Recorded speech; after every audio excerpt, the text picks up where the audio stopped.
जंगल था। उस जंगल में लूसी कबूतर छोटू तोता कीचू कौवा बहुत स्नेह से रहा करते थे। एक दिन तूफानी बारिश हुई। तेज चल रही हवा और बारिश में टूनी गौरैया अपने दो नन्हे गौरैयों को लेकर उड़ रही थी।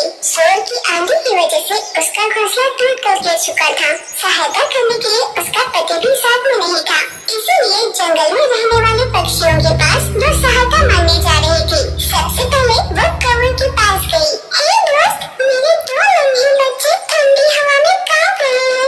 मुझे और मेरे बच्चों को रहने के लिए थोड़ी जगह दे दो। मेरा घोंसला बिखर चुका है। मैं बहुत दूर से आई हूँ।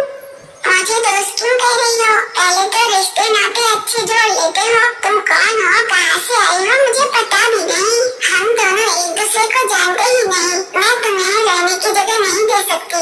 जाओ यहाँ से। यो उसकी मदद करने से इनकार कर वहाँ से भेज दो।